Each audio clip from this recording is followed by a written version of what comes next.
عزیزان محترم، ایک دفعہ کا ذکر ہے کہ ایک مرتبہ حضور صلی اللہ علیہ وآلہ وسلم نے اپنے صحابہ کرام رضی اللہ تعالی عنہم اجمعین سے سوال کیا۔ فرمایا اے میرے صحابہ، انہوں نے عرض کی کہ یا رسول اللہ صلی اللہ علیہ وآلہ وسلم حکم ہو۔ تو حضور صلی اللہ علیہ وآلہ وسلم نے ارشاد فرمایا اے میرے صحابہ، مجھے یہ بات تو بتاؤ، مجھے یہ خبر تو دو کہ اگر تم میں سے کسی ایک شخص کے سامنے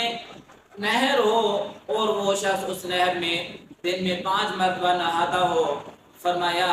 کیا اس شخص کے جسم پر کوئی میل کچیل، کوئی ایسی چیز باقی رہے گی؟ تو صحابہ کرام نے عرض کی کہ یا رسول اللہ صلی اللہ علیہ وآلہ وسلم، یہ ممکن ہی نہیں کہ اگر ایک شخص ہے، اس کے گھر کے سامنے نہر ہے اور وہ اس نہر کے اندر دن میں 5 مرتبہ نہاتا ہے، فرمائے یا رسول اللہ صلی اللہ علیہ وآلہ وسلم، یہ ممکن نہیں کہ اس شخص کے جسم پر کوئی میل باقی رہے۔ تو حضور صلی اللہ علیہ وآلہ وسلم نے ارشاد فرمایا اے میرے صحابہ، سن لو، یہ بات جان نشین کر لو، یہ بات اپنے دلوں کے اندر بٹھا لو۔ فرمایا جو شخص بھی دن میں 5 مرتبہ نماز پڑھتا ہے، دن میں 5 مرتبہ اللہ رب العزت کے حضور حاضر ہوتا ہے، حاضری دیتا ہے، اللہ تعالیٰ کو سجدہ ریز کرتا ہے، پھر اللہ تعالیٰ سے دعا مانگتا ہے کہ یا باری تعالیٰ، میں نے فلاں بھی گناہ کیا، میں نے فلاں بھی گناہ کیا، میں نے فلاں پر بھی ظلم کیا، میں نے یہ کام بھی کیا، میں نے یہ کام بھی کیا، لیکن اب میں تیری بارگاہ کے اندر حاضر ہو گیا ہوں، اب میں تجھ سے معافی چاہتا ہوں، میرے گناہوں کو معاف کر دے۔